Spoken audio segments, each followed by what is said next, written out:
Hallelujah, praise the Lord. தேவச்சனமே, கர்த்தருடைய சமூகத்தில் வந்திருக்கிறோம்.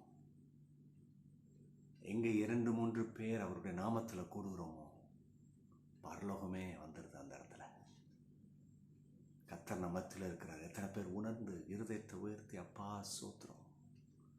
அன்னைக்கு சபைகள் மத்தியிலே கர்த்தர் உலாவி வந்தார். இன்னைக்கு சபைகள் மத்தியில் உலாவி வரார். யார் சபை? நீங்களும் நானும் தான். ஓ தேங்க்யூ லார்ட். 7 குத்துவிளக்கின் மத்தியினில் உலாவிடும் எங்கள் பரிசுத்தரே. 7 குத்துவிளக்கின் மத்தியினில் உலாவிடும் எங்கள் பரிசுத்தரே.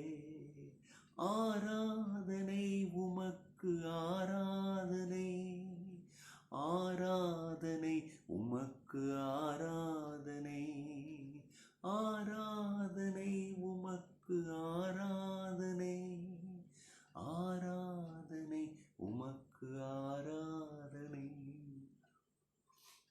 இருக்கிற இடத்துல எல்லாரும் தேவ சமூகத்தை உணர்ந்தவர்களாக ஓ நன்றி. ஆதியும் அந்தமும் மானவரே, அல்பாவுமேகாவும் ஆனவரே.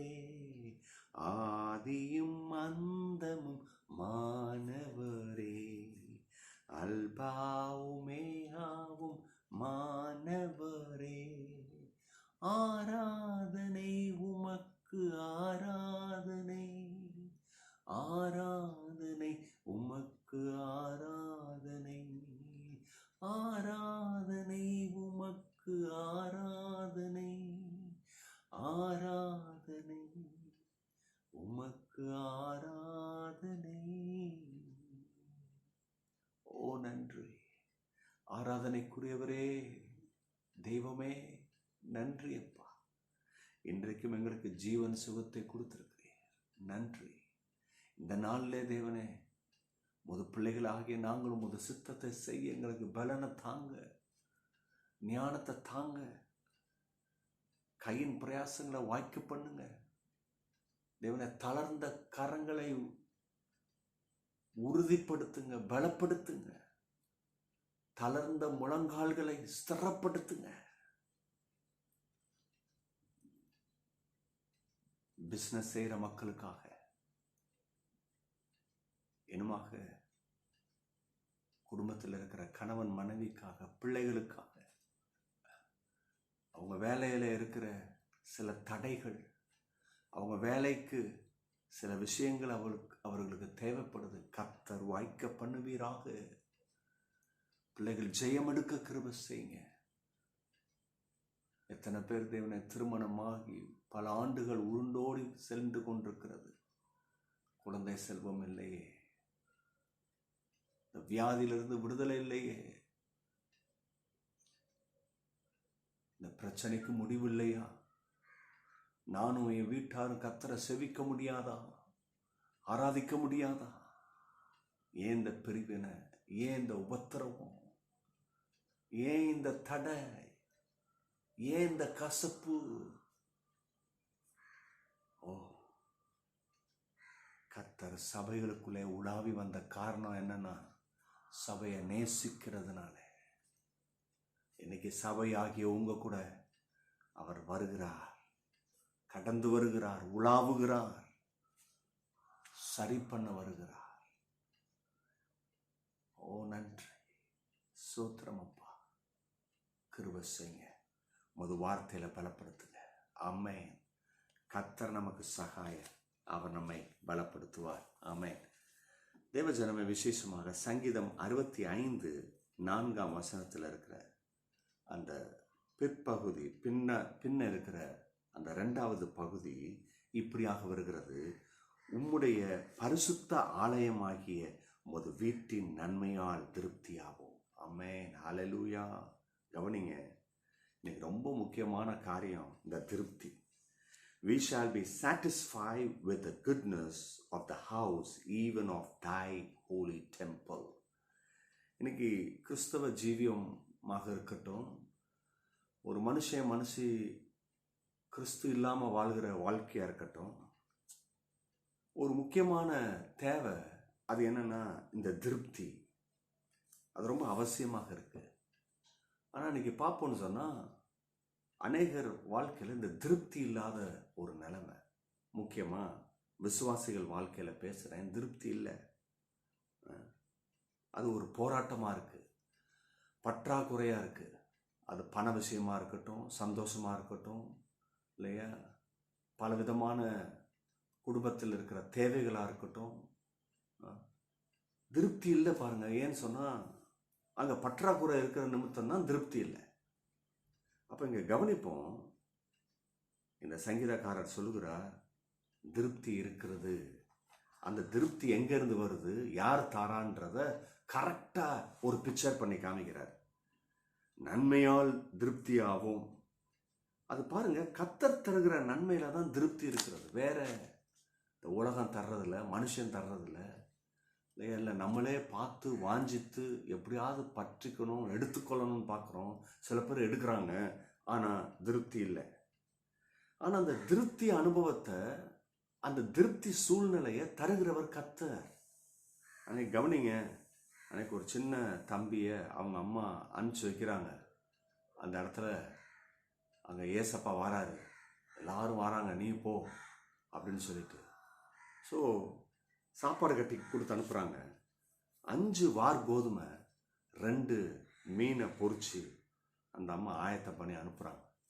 ஆனால் கொஞ்சம் கவனிச்சோன்னா இந்த 5 அப்பம் இந்த பையனுக்கு கொஞ்சம் ஜாஸ்தி தான். ஏன்னா நம்ம நினைக்கிற மாதிரி, நம்ம வீட்டில் போடுற மாதிரி அந்த சப்பாத்தி, அந்த பிரெட் இருக்காது. அது நல்லா கொஞ்சம் வார் கோதுமை நல்ல பெருசாக இருக்கும் பாருங்க. சிறுப்பில் 1 சாப்பிட்டாலே போதும், 2 சாப்பிட்டாலே போதும், அதுக்கு மேலே சாப்பிட முடியாது. அப்போ அந்த அம்மா வரட்டும், கொடுத்து அனுப்புவோம் இல்லையா, அவனை போல் இன்னொரு குட்டி பையன் வருவான், சாப்பாடு இருக்கோ இல்லையோ ஷேர் பண்ணி சாப்பிடட்டுமே. எப்படி பாருங்கள் மென்டாலிட்டி. கொடுத்து அனுப்புகிறாங்க. அங்கே போய் சத்தியத்தை கேட்குறாங்க. கடைசியில் பார்த்தா அங்கே எல்லாருக்கும் பசி. ஆனால் இயேசுவே அவங்கள வெறுமையாக்க விரும்பலை, வெறுமையாக அனுப்ப விரும்பலை, அவங்கள சாப்பிட்டு திருப்தி அடைய விரும்பினார். கவனிங்க, இயேசு இந்த இடத்துல மக்கள் நல்ல ஆவிக்குரிய ஜீவிதத்தில் நிரம்பிட்டாங்க. ஒரு சீசன் வந்து சொல்கிறான், போதும் மணி ஆயிடுச்சு, அனுப்பிடுங்க. இப்போ அனுப்பிச்சிட்டிங்கன்னா அவங்க வீட்டுக்கு போய் அவங்க நைட்டுக்குள்ளே சேர்ந்துருவாங்க, அவங்க கிராமத்தில் டின்னர் செஞ்சு சாப்பிட கரெக்டாக இருக்கும், அனுப்புங்கன்றான். ஆனால் செஞ்சுருக்கலாம். ஆனால் இயேசு திருப்தியாக அனுப்ப விரும்பினார். அந்த 5 அப்போ 2 மீன் அவர் கையில் போகும் பொழுது அதை ஆசீர்வதிக்கிறார்.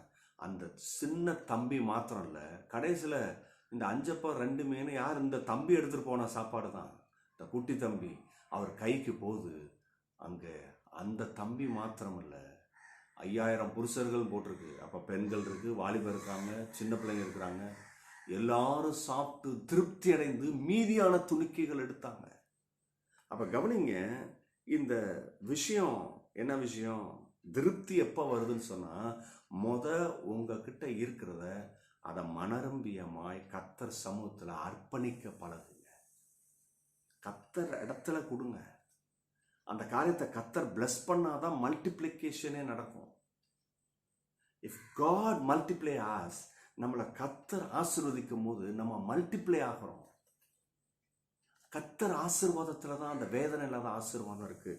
2வது பகுதி பார்ப்பீங்கன்னா, உங்களுடைய பரிசுத்த ஆலயமாகிய போது வீட்டின் அப்படின்னு வருது இல்லையா. அப்போ கவனிங்க, நம்முடைய நாட்டம் தேவாலயத்தில் இருக்க வேணும். அங்கே தான் ஜீவ வார்த்தை இருக்குது. நிறைய பேர் ஆலயத்துக்கு அப்போதைக்கு போகிறது இல்லையா. சில பேர் பாருங்கள், இன்னைக்கு கூட என்கிட்ட ஒருத்தர் பேசிக்கிட்டு இருந்தார். அந்த ஃபேமிலியா பிரதர், அவங்க பண்டிகைக்கு தான் வருவாங்க, பேர் பண்டிகை கிறிஸ்தவங்க இல்லையா. இல்லைங்க, ஆலயத்தில் நாட்டம் இருக்கணும். ஓடுங்க, எல்லா விஷயத்துக்கும் பைபிள் ஸ்டடியாக ஜெப நேரமாக போங்க. இன்வெஸ்ட் பண்ணுறது உங்கள் வாழ்க்கையை கட்டுது, உங்கள் குடும்பத்தை கட்டுது. நம்முடைய இருதயம் கர்த்தர் வாசம் பண்ணுகிற வீடாக இருக்கணும் இல்லையா. அன்னைக்கு பாருங்கள், குயின் எஸ்தர்ன்றவங்க அவங்களையும் அவங்க வீட்டாரையும் அந்த தேசத்தையும் இஸ்ரவேல் மக்களையும் காப்பாற்றினது ஒரு பெரிய விஷயம். என்னன்னா, எஸ்தர் ராஜாத்தி அவங்க இருதயத்தில் கர்த்தரை நம்புனாங்க. கர்த்தருடைய வீடாக அவங்களுடைய இருதயம் மாறினது. திருப்தி அவங்க வாழ்க்கையில் வந்தது. இன்னைக்கு உங்கள் வீடு யார் வீடாக இருக்குது? கர்த்தர் தங்குற வீடாக இருக்கா? இன்னைக்கு இந்த காலையில் கர்த்தர் தங்குற வீடாக அனுமதிங்க. கர்த்தர் உங்களை ஆசீர்வதிப்பார். அப்பா பிதாவே, இந்த வார்த்தைகள் இவங்களுக்கு சௌபாக்கியத்தை கொடுக்கட்டும். இயேசுவின் நாமத்தினாலே ஆமென். God bless you.